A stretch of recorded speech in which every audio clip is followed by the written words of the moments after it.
नमस्कार दोस्तों, मैं आलोक आप सभी का स्वागत करता हूं आपके अपने यूट्यूब चैनल सत्यार्थ ICS पर। जैसा कि आप सभी को पता है, हम बायोलॉजी को पढ़ रहे हैं और बायोलॉजी के अंतर्गत ये हमारा दूसरा टॉपिक है। इससे पहले हमने वर्गीकरण अर्थात टैक्सोनॉमी को अच्छे से समझा है। यदि आपने पूर्व की क्लासेस नहीं देखी तो उनको देख लें एक बार। आइए हम स्टार्ट करते हैं आज का टॉपिक। आज हम जो है कोशिका को पढ़ेंगे और कोशिका को किन बिंदुओं के अंतर्गत पढ़ने वाले हैं वो है कोशिका क्या है, सबसे पहले जानेंगे कोशिका किसे कहते हैं, कोशिका की खोज कैसे हुई, किसने की, नामकरण, कोशिका विज्ञान, कोशिका के यदि कुछ सिद्धांत हैं तो उनके बारे में बात करेंगे, कोशिका का आकार उसके अमाप के बारे में बात करेंगे, साथ ही साथ उसकी संरचना एवं कोशिका विभाजन की बात करेंगे। इन बिंदुओं के तहत हम कोशिका को संपूर्ण पढ़ने वाले हैं। और कोशिका एक ऐसा टॉपिक है जहां से एग्जाम में प्रश्न आते ही आते हैं, तो इसे अच्छे से समझना है। यदि आप लोगों का कोई डाउट आता है तो आपको जो है अपना डाउट कमेंट बॉक्स में लिखना है, आपके डाउट का जो है अच्छे से समझाया जाएगा। तो आइए जानते हैं कोशिका क्या है, किसे हम कोशिका कहते हैं। तो जीवन की इकाई, जीवन की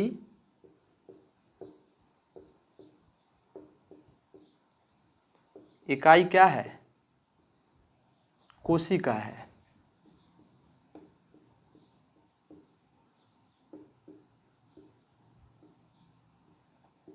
यदि हम एक वाक्य में क्लियर करना चाहें तो जीवन की इकाई कोशिका है।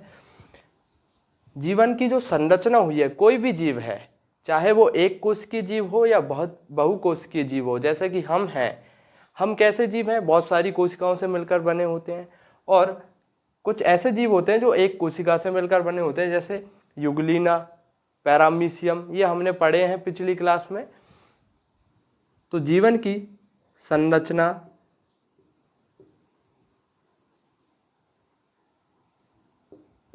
संरचनात्मक एवं कार्यात्मक,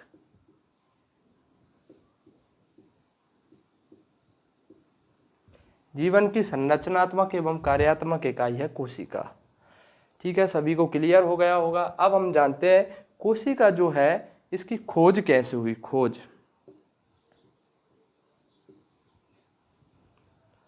कोशिका की खोज रॉबर्ट हुक, रॉबर्ट हुक ने की। 1665 की बात है ये। वैसे विज्ञान में सन का महत्व नहीं होता, फिर भी आप ध्यान रखें कि रॉबर्ट हुक ने 1665 में कोशिका की खोज की। और इन्होंने कोशिका को क्या कहा? कोशिका को इन्होंने सेल कहा, सेल। और जो सेल शब्द है, सेल, सेल शब्द लैटिन भाषा का है और इसका अर्थ होता है एक छोटा कमरा।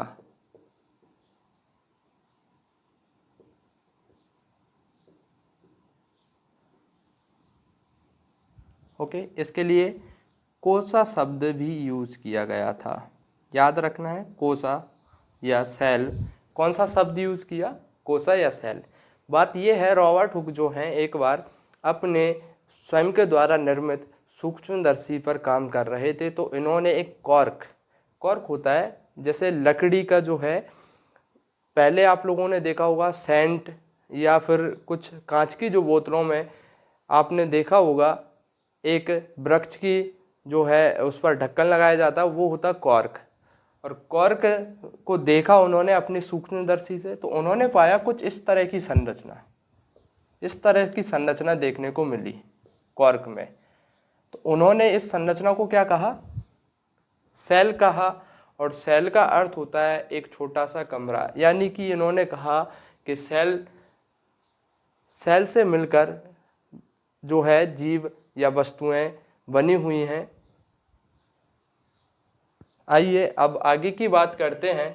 कोशिका के नामकरण की हमने बात कर ली। कोशिका का नामकरण, अगर इसके नाम की बात करें, साइटो, कोशिका को हम विज्ञान की भाषा में क्या कहते हैं? साइटो कहते हैं।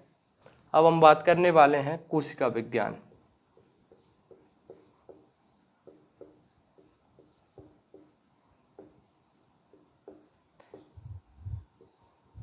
साइटोलॉजी,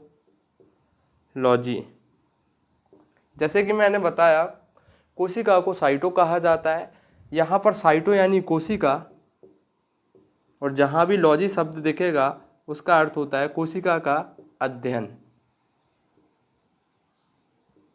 एक परिभाषा बन जाएगी, विज्ञान की वह शाखा जिसके अंतर्गत कोशिका का अध्ययन किया जाता है उसे हम क्या कहते हैं? साइटोलॉजी कहते हैं। तो ये कोशिका विज्ञान हमारे लिए क्लियर हो जाती है। एक प्रश्न होता है कि जीवित कोशिका की खोज किसके द्वारा की गई? जीवित कोशिका,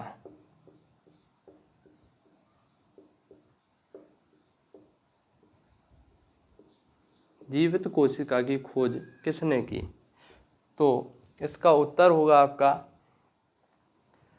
ल्यूवेनहुक।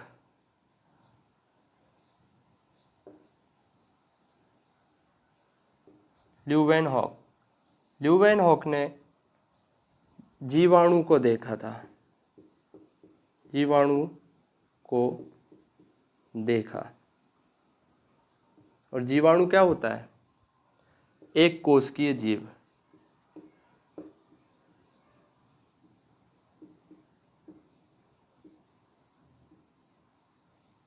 एक कोशिकीय जीव होता है जीवाणु, और इसको किसने देखा? ल्यूवेनहुक ने देखा। तो जीवित कोशिका, यदि आपसे पूछा जाए एग्जाम में कि जीवित कोशिका की खोज किसने की, तो जीवित कोशिका की खोज ल्यूवेनहुक ने की। ल्यूवेनहुक ने जीवाणु की खोज की थी, इसलिए ल्यूवेनहुक को जो है फादर ऑफ माइक्रोबायोलॉजी या माइक्रोबायोलॉजी के पिता,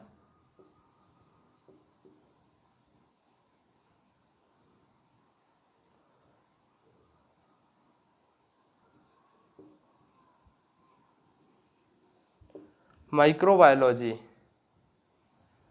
के जनक, या सूक्ष्म विज्ञान भी हो सकता है, तो कौन है? ल्यूवेनहुक ही है। याद रखना है अच्छे से। तो बात करने वाले हैं कोशिका सिद्धांत की। और कोशिका सिद्धांत किसने दिया? तो दो वैज्ञानिक थे, जैकब स्लाइडेन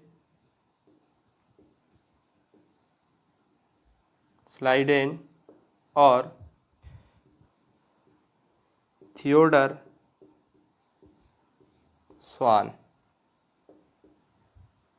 ओके, थियोडर स्वान जो थे, इन दोनों ने कोशिका सिद्धांत प्रदान किया। और इन्होंने क्या बताया कि कोई भी जीव, पादप या जंतु, उसका निर्माण कोशिका से होता है। और जीवन की जो कार्यात्मक और संरचनात्मक जो इकाई है वो क्या है? कोशिका है। ये किसने बताया? जैकब स्लाइडेन और स्वान ने। आप इन्हें शॉर्ट में पढ़ते हैं, कोशिका सिद्धांत स्लाइडेन एवं स्वान। इस तरह से आप जो है इनका अध्ययन करते हैं। और क्या बताया जो मैंने? कोशिका जीवन की कार्यात्मक एवं संरचनात्मक इकाई है। कोशिका के द्वारा ही जीवों का निर्माण होता है। किसी भी जीव का निर्माण किस तरह से होता है? एक कोशिका है, कोशिका अपने आप में एक जीवन है, ठीक है। और कोशिका, जब बहुत सारी कोशिकाएं मिल जाती हैं, दो या दो से अधिक, तो उनसे क्या बनता है? ये सेल है। इससे बनता है ऊतक, टिश्यू। और कई सारे ऊतकों के एक साथ हो जाने से बनते हैं अंग। अंगों का निर्माण होता है, ठीक। और जब कई सारे अंग हो जाते हैं तो उससे एक तंत्र बनता है। और जब बहुत सारे तंत्र मिलकर क्या बनाते हैं? एक जीव का निर्माण होता है। यदि हम इसको एक उदाहरण के तौर पर मनुष्य पर देखें तो मनुष्य छोटी छोटी कोशिकाओं से मिलकर बना है। और कोशिकाओं के जो है संयुक्त रूप को क्या बोलते हैं? हम ऊतक बोलते हैं। और कई सारे ऊतकों से मिलते हैं अंग, जैसे हमारी आँख हुई, किडनी हुई, ओके, त्वचा हुई, ये सब अंग हैं। और जब हमारे कई सारे अंग एक साथ मिल जाते हैं तो उससे बनता है एक तंत्र। जैसे हमारे शरीर में कई तंत्र हैं, एक उदाहरण के लिए आप मान लें श्वसन तंत्र। श्वसन तंत्र में हमारी नाक आती है, फेफड़े आते हैं, तो कई अंगों से मिलकर एक तंत्र बन गया। और जब कई सारे तंत्र मिल जाते हैं तो उससे क्या बनता है, एक जीव बनता है, जीव का निर्माण होता है। तो इस तरह से कोशिका जो है एक जीव का निर्माण करती है। याद रखेंगे आप सभी। सबसे बड़ी कोशिका की अगर हम बात करेंगे तो शुतुरमुर्ग का अंडा सबसे बड़ी कोशिका है। आप सभी ने भी एक कोशिका देखी होगी, जो अंडा होता है, अंडे के अंदर जो पीला भाग निकलता है जिसे हम बोलते हैं यॉक, यॉक या पीतक बोला जाता है उसे हिंदी में, वो भी क्या है, एक कोशिका है। यदि आपने देखा है तो अच्छी बात है, नहीं देखा तो कोई समस्या की बात नहीं है। और कुछ प्रश्न और पूछे जाते हैं आकार और परिमाप से ही। मनुष्य से मानव की सबसे बड़ी कोशिका, सबसे बड़ी कोशिका,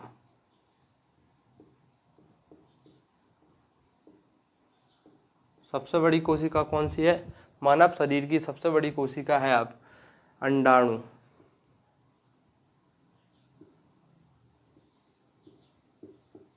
अंडाणु जो कि स्त्रियों में निर्माण होता है, ठीक है। सबसे छोटी की बात करेंगे, सबसे छोटी कोशिका, तो सबसे छोटी कोशिका कौन सी है? शुक्राणु, जो कि नरों में निर्मित होती है। सबसे लंबी कोशिका, सबसे लंबी कोशिका तंत्रिका कोशिका, तंत्रिका, तंत्र की जो कोशिकाएं होती हैं वे सबसे लंबी कोशिकाएं होती हैं। तो ये सभी आप लोगों को अच्छे से याद रखना है, ठीक। मानव से संबंधित प्रश्न पूछे जाते हैं अक्सर। अब हम कोशिका के प्रकार की बात करेंगे। तो कोशिका दो प्रकार की होती है, एक होती है प्रोकैरियोटिक,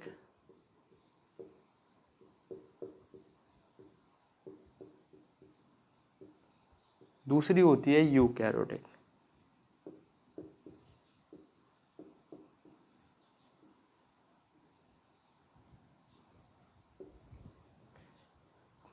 प्रोकैरियोटिक कोशिका वह कोशिकाएं होती हैं जो आदिम है या प्रारंभिक कोशिका है, प्रारंभिक,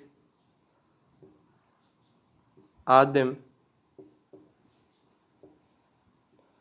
या इन्हें आप बोल सकते हैं अविकसित। ये अविकसित कोशिकाएं होती हैं प्रोकैरियोटिक की अगर हम बात करें, पुरानी कोशिकाएं। और यूकैरियोटिक की अगर हम बात करें, नवीन कोशिकाएं हैं, ये सुविकसित हैं।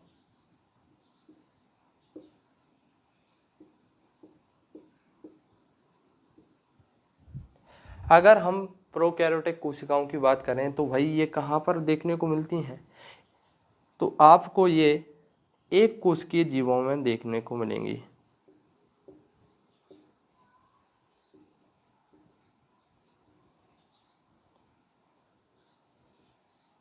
एक कोशिकीय जीवों में, खासकर मोनेरा जगत में,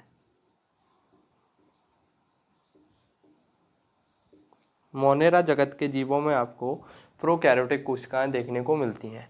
और यूकैरियोटिक की अगर हम बात करें, सभी जो बहुकोशिकीय जीव हैं, सभी बहुकोशिकीय,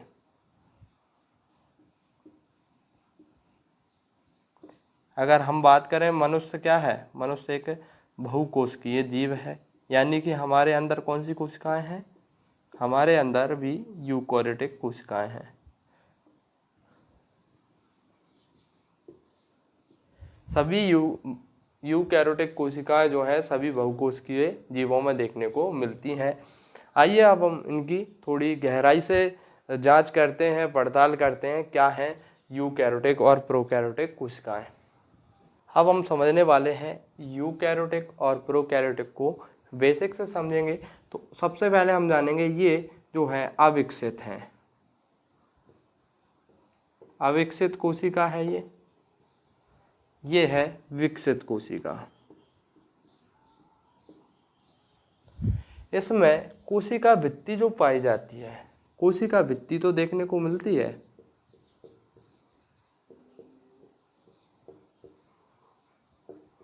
कोशिका भित्ति आपको देखने को मिलेगी, लेकिन ये प्रोटीनों की या कार्बनिक पदार्थों से निर्मित होती है। अगर मैं यहाँ लिख दूँ प्रोटीन की जगह हमें कार्बनिक पदार्थ लिखना उचित होगा।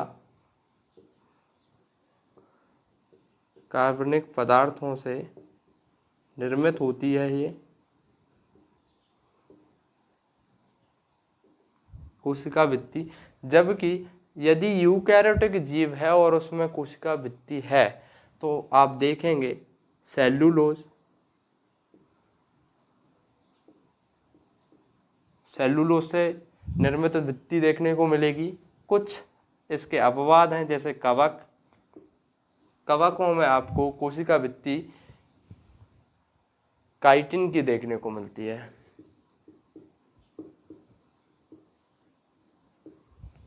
ठीक है, तो ये अंतर आपके सामने स्पष्ट है कि कोशिका भित्ति दोनों में होती है, यहाँ भी होती है कोशिका भित्ति, यहाँ पर भी होती है।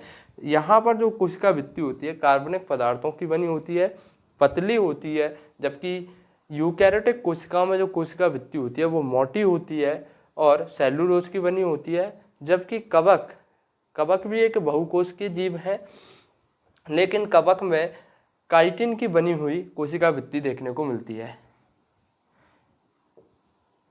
अगर हम स्पष्ट केंद्रक की बात करें, स्पष्ट केंद्रक का अभाव होता है।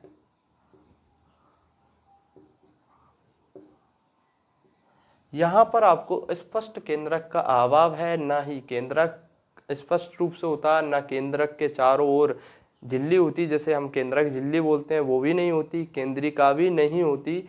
जबकि यहाँ पर सुविकसित केंद्रक देखने को मिलेगा। ओके, सुविकसित केंद्रक देखने को मिलेगा जिसमें केंद्रक झिल्ली भी होगी, केंद्रिका भी होगी, ये दोनों होंगी। ओके, यहाँ पर ऐसा कुछ नहीं है। ठीक है, अगर हम बात करें डीएनए, डीएनए एक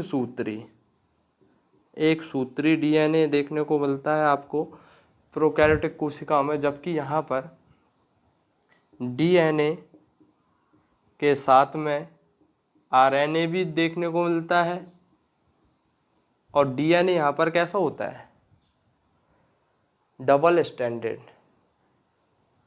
ठीक है, हम आगे पढ़ने वाले हैं डबल स्टैंडर्ड डीएनए को। तो डीएनए यहाँ पर होता है, उसके साथ साथ आरएनए भी होता है।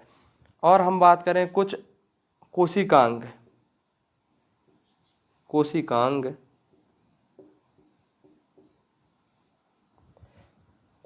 क्या होते हैं। अब आप सोच रहे हो कोशिकांग होते क्या हैं, कोशिका पढ़ रहे हैं तो ये जानना बहुत ज़रूरी है कोशिकांग क्या होते हैं। जैसे मान लीजिए एक कोशिका है, ठीक है, ये क्या है, एक सेल, कोशिका। ठीक, तो कोशिका के अंदर आरएनए,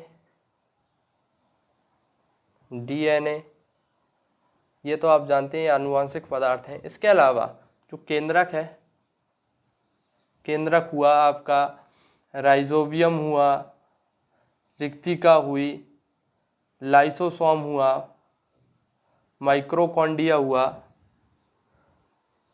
ये सभी राइबोसोम, माइक्रोकॉन्डिया, एंडोप्लाज्मिक रेटिकुलम, रिक्तिका, ये सभी कोशिका के अंदर के अंग हैं या कोशिका के घटक हैं, इन्हीं को हम कोशिकांग कहते हैं। तो यहाँ पर कोशिकांग जैसे कि आप बात करेंगे माइक्रोकॉन्ड्रिया। माइटोकॉन्ड्रिया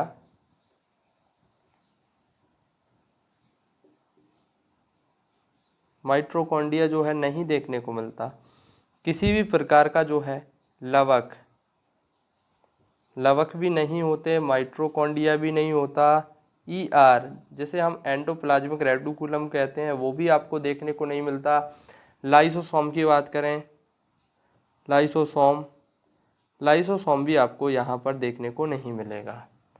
राइबोसोम की अगर हम बात करें, राइबोसोम आपको देखने को मिलते हैं, ठीक है, लेकिन वो 70S